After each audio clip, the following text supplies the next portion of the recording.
Hey everyone, it's me Catherine, and today I'm here to do something that I haven't done. I mean, the fact that I haven't done it in a long time doesn't really mean anything because I haven't done proper booktube content in a long time. But I feel like it sort of started dying out anyway, back when I was posting regularly. And that is a book tag, an honest to goodness book tag, and this one isn't even an old one. It is brand spanking new. It was made fairly recently by Marines from My Name is Marines and Sam from Thoughts on Tomes, two channels that I have followed for a long time, subscribed to for a long time. Being on multiple platforms really messes with the subscribe and follow thing. Although I haven't been subscribed to Sam for a while because Sam, unfortunately, or rather fortunately, is a regular content poster, and it makes me feel bad that I don't have the time to watch all of her content. So I just unsubscribed, and now I just catch any videos that happen to pop up in my recommendeds instead. Sorry Sam, not that she's ever going to see this, but sometimes that's just the way it goes. It's just the way it goes. But anyway, this is the get to know my taste tag. So basically it's a list of questions. It's just so sort of, I guess, to help people find other people that like have similar tastes. I mean, I don't really post only booktube content, like I don't only post reading content, so I guess this comes with the caveat that yes, these are my reading tastes, so perhaps you would, if they match, perhaps you would like to, you know, hang around. But I also post video game content, so like that's also the sort of like way up.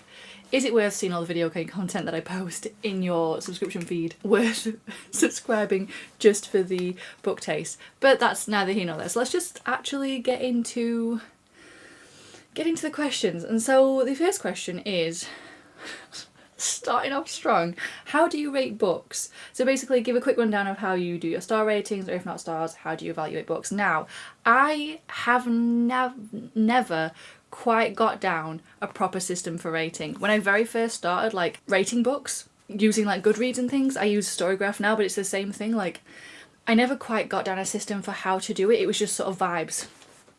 It was basically almost like, this feels like it could be a 5-star. I give out less 5 stars these days than I did when I first started, because back when I first started it was just, I didn't read super critically. It was just, oh yeah, I like the vibes of this, 5 stars. And now that I read a little more critically, I find it a lot harder to assign a star rating. So if you ever watch my reviews, you'll notice that I never tell you what I've assigned it, because I have no idea. I have no idea. So I would like to sit down and like try and find a system to do it, but mostly I just tell you what I liked about it and what I didn't like about it, and then that's it. I don't really assign it a sort of rating because I don't know how to assign them, if that makes sense. I will just tell you what I liked and tell you what I didn't like, and that's sort of it.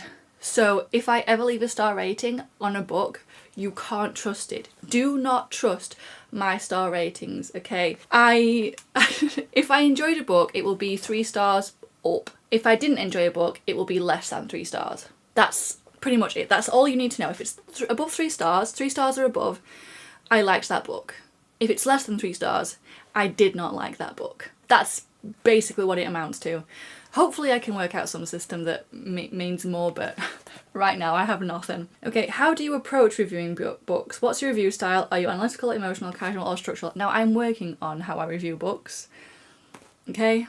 Like, as for someone who posts a lot of review videos, I'm working on it, okay? I try to be critical about it. I try to pick it apart and like say what I liked about it and what I didn't like about it. I'm still not good at picking apart like the actual writing itself and talking about that, but I pick apart the characters and the plot. Emotionally, emotions does play a part. Like, obviously it's hard. I find it hard to keep emotions out of a review. Like, I don't know how I could do a review without sort of getting emotional about it, unless the book was just sort of like, didn't really, and if it didn't really make me feel anything, then I'm probably not going to review it in the first place. Casual versus structural. I try for a structural, it tends to become out more casual, but again, I'm working on it. What's the book that made you a reader, whether it's your first favourite or one that got you hooked? What book started it all? I have always been a bit of a reader. I've always read. Like, my parents read to me and my sister when we were growing up, and I started reading in school, obviously, and like I was one of the like quicker readers, like the ones that learned, you know, the ones that took to reading a lot quicker. so I was usually in a high level for reading because I enjoyed reading and I was always reading. And I can't really pick one book that sort of started it all, but as a kid in the 90s, Roald Dahl played a massive part in my reading. Like Danny the Champion of the World was one of my favourites growing up. Obviously Charlie and the Chocolate Factory, a classic, James and the Giant Peach. I have a haggard copy of James and the Giant Peach that I was reading at a hairdresser's. It was the book that the hairdressers had in their little magazine stand to read, and they just let me have it. So that's how I got that copy. Also, I have a whole load down there, and I've read a whole load, and Roald Dahl has a lot to answer for, I think, for me and my reading. But yeah, forever be grateful for them because they were a massive part of my childhood. They are what I read. They are what made me, I guess, keep reading. Do I have a genre niche? Are there certain genres you gravitate towards, or do you read widely across genres? I'd like to say I read widely across genres, but I tend to gravitate more towards, and in fact, if you can see my bookshelves, these top two mostly you'll see, because these are pretty much taken up by fantasy. This is my little sci-fi, you can't see, this is my little sci-fi section there. I'd like to read more sci-fi because I enjoy sci-fi a lot. I might even say I enjoy sci-fi more than fantasy, but fantasy are the ones that I tend to... I wonder if that's because they're the ones I tend to see talked about more, potentially. So I do tend to read quite a lot of fantasy, and then sort of, like, further down you get my contemporary historical, which I also enjoy reading. But while I do read widely, I tend to mostly read fantasy. Do you generally prefer character-driven or plot-driven stories? Now, anyone who has been around this channel for a while and has consumed my booktube content in the past will know that I'm incredibly character-driven. Like, obviously plot is important, but even if the plot's shit, if I really enjoy the characters, then I'm in. I'm in till the end. The plot has to be really, really, really bad, I think, for me to be put off a book if the characters are really good. I'm all for character-driven. Plotless, character-based stories, I love them. Plot-full stories, like plot-driven stories, but with a great cast of characters. But for me, the characters are what's important. The characters carry the story for me. But obviously, everyone's different, but characters are a very important part. So I do prefer character-driven. Characters over plot any day. Any day. Okay, what's the book you love so much that you don't care if others don't like it? I mean, generally, I don't care if people don't like the books that I read. But one that I think... Where is it? The one that I came up with anyway is Remember Me by Sophie Kinsella, and I picked this one basically because this is an old book. This was an 18th birthday present, so it's real old now. But I enjoy this book so much. I love it a lot. I have a lot of fond memories of it because of how long I've had it, and it was a present, and I really enjoyed it, and I really enjoyed the story, and I really like Sophie Kinsella. However, this book, the main character, even though she doesn't remember it, there is an aspect of cheating, so like I would understand why someone maybe wouldn't like this. In fact, I think the other Sophie Kinsella book I own also has a sort of like element to it, so like I could understand why maybe somebody wouldn't want to read it, because what's it called? I've Got Your Number is invasion of privacy. The main character, there is an aspect of her invading the privacy of the character that, you know, she's ending up with, and in Remember Me there is cheating. So like, I love them a lot. I really enjoy them. I think they're funny. I think they're maybe not as lighthearted as people like maybe would like label them as, but I could understand why someone else wouldn't like them. Then, what's a book you love so much that if someone doesn't like it, you know your reading tastes don't align? And this one, it's rather a series than just one singular book. And it's a couple of them actually, and it's The Natural History of Dragons, the Memoirs by Lady Trent, the Memoirs of Lady Trent by Marie Brennan, and also the Wayfarer series by Becky Chambers. I feel like if you don't like those books, don't like those series, then our tastes aren't compatible. If you like one but not the other, then maybe we can like thingy, but if you don't like either of them, then think fundamentally our reading tastes would be different, because they are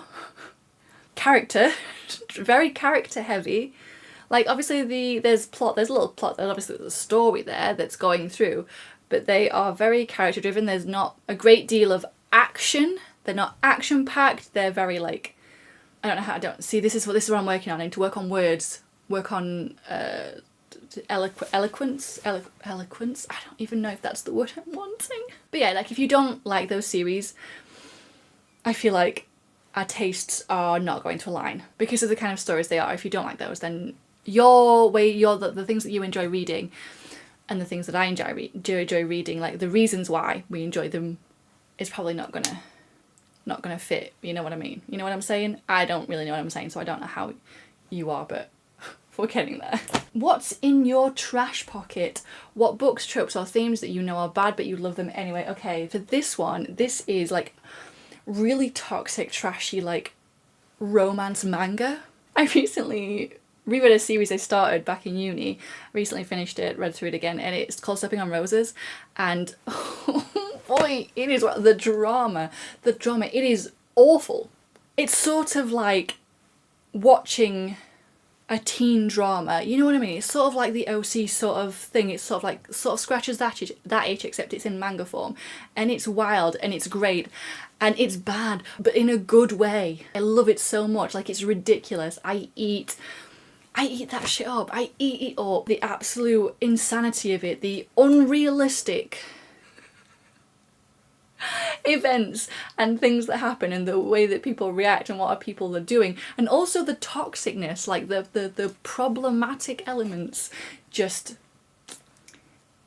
inject it into my veins. Do you have deal breakers in books? Something that, if present, immediately turns you off from a book? Love triangles for a start, because they're never actually a triangle and it doesn't really mean anything. It's just there to cause messy drama, but not in a good way. Like, if it's in a trashy romance shoujo manga, okay, that's a completely separate thing. You put it in like a story you're trying to take seriously, absolutely not. Get that out of here. Like, romance that's like shoehorned in, get that out of here. Absolutely not. I stopped reading. I mean, to be fair, wasn't really enjoying the Scorched Trials, the second and the major one. I started reading it ages ago, and I DNF'd it because I feel like, maybe to others the romance wasn't shoehorned in, but to me it felt wrong, and I immediately was just like, no.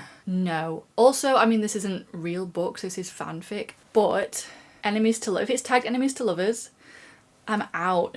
Because it's never enemies to lovers. It's never enemies to lovers. It's always, I've talked about this before, it's always like one half of the pair is mean to the other, and that's it. Like, there's no back and forth. It's just sort of like, I feel like a lot of people, so many people now have misunderstood enemies to lovers that I no longer trust the tag. I no longer trust it because nobody does it properly. Because they have to be enemies for a start, both sides. It's equal enemies, and they have to get through that. It can't be just one of them being like, oh, I hate this person because they're on the opposite side of whatever, but they're really hot, and then, oh no, maybe I actually love them. No, there has to be some sort of getting to know each other, like coming together, and it can't be someone who is like, what's the word I'm looking for? Beyond atonement, unredeemable. Like, they can't, neither one half cannot be unredeemable, because it doesn't work that way. If it doesn't, there's just a whole thing, and people the people don't do it right, and they just don't do it right. Okay, so no. Okay, what's the strong opinion you have about a book released within the last year? Right, I cannot answer this question because I am so out of the loop. I have no idea what's been released in the last year to have an opinion on, unfortunately, or any book that's released any kind of recently, so skip. What do you look for in writing? What makes a book stand out to you? Is it prose style, themes, voice, structure, or something else? I guess, I mean, probably voice, to be honest. Yes. I think, obviously, prose, like the actual style of the writing has to be, I don't get on with flowery writing, overly descriptive writing. I like things to be simple but impactful. That's the sort of writing that I like. And also, like obviously the voice has to be a strong voice. I like to feel the personality through the writing. Like, I feel like, but I'm saying that, like, isn't that what everybody wants? Like, to be able to feel the personality of the person telling the story. Because someone's telling this story, I want to feel for the person telling the story. Because usually it's third person, like, but usually it's from that person's perspective, even if it is third person, and I want a strong feeling of that person. I need to know what kind of person they are, and is that voice? That's what I like. I like to feel for the person telling the story, because that's how you get distinctive stories. That's what makes it distinctive. It's why a lot of like multiple POV stories don't really hit the mark, because a lot of the personalities sort of blend. They don't really stand out so much. So I guess that's what I like. How do you decide what to read next? I don't. I simply do not. I've tried TBRs, I go through and look, but what I decide at the time, I very rarely stick to. There's so many TBRs that just failed because I just changed my mind. I wasn't in I'm a massive mood anything. Mood listener, mood watcher, mood reader. I have to feel like it, and if that mood changes while I'm in the middle of something, then I'm just gonna have to stop reading it. I have so many books that I've stopped reading because I just got out of the mood. Didn't read it in time, within the timeline of me being in that mood. So it's also why I don't read a great deal, because I have to feel like reading something. I have to have the urge, that thing, oh yeah, you know what? I really feel like reading this, and then I read it. Or I feel like reading something like this, I read it. If I'm feeling in a reading mood but I don't know what I want to read, I will scroll through. I'll just scroll through either my library or like what I have on my Kindle, or I'll like just have a look and be like, most of the time I still know I will have nothing to read. So yeah, massive mood reader. Where do you get inspiration for your booktube content? What sparks your video ideas? Or the creators, trends, personal reading experience? At the moment it's just doing what other people are doing, because I mostly do reviews. I do reviews and I do vlogs, reading vlogs, because I like seeing people's thoughts on what they're reading. So that's what I do. I film the content that I like to watch. I like discussion videos, but I don't often have the proper thoughts or the time to sit down to get them filmed. So yeah, no, I guess other creators, because I film what I enjoy watching, if that makes sense. The kind of content I like to consume is the content I want to make, because why would I make content I wouldn't watch myself? Because I have to edit this and then watch it back for mistakes.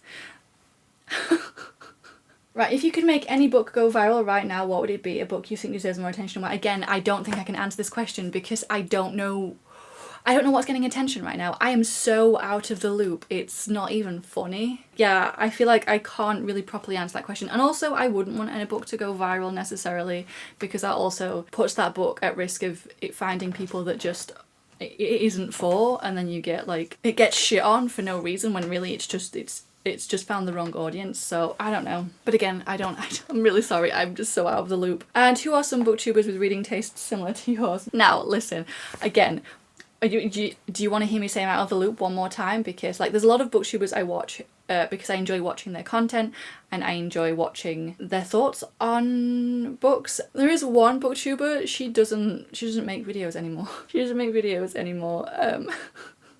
And that is Sana from Inkbone's Books. I think she changed her channel name when she started doing video game and like K-pop content.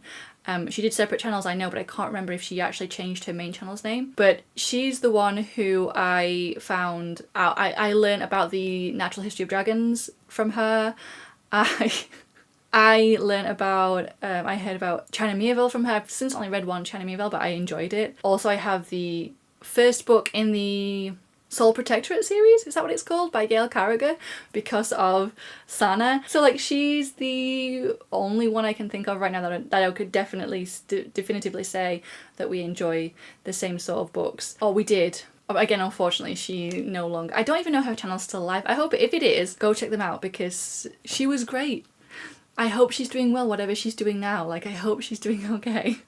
Like, she's not even French, she has no idea who I am. But I just, like, The Natural History of Dragons is one of my favourite series, so, like, I will forever be grateful for introducing that to me, whether she realised it or not, you know? And if her channel is still there, if she hasn't, like, deleted everything, I will link it for you to check out, because she was great. She was one of my favourites. I loved her so much. I believe that is it. So, that is going to do it for today. So thank you so much for watching. It's so nice to do tags. I like tags because they give you structure. They give a video structure without you really having to do it yourself, if that makes sense. And so I enjoyed it. I enjoyed it. What do you think? Your thoughts? Let me know. But that'll do us for today. So thank you so much for watching. I do appreciate it. I hope you have a lovely rest of your day wherever. I hope you have a lovely rest of your day wherever you are, and I will see you in another video very soon. But until then, take care of yourselves. Bye bye.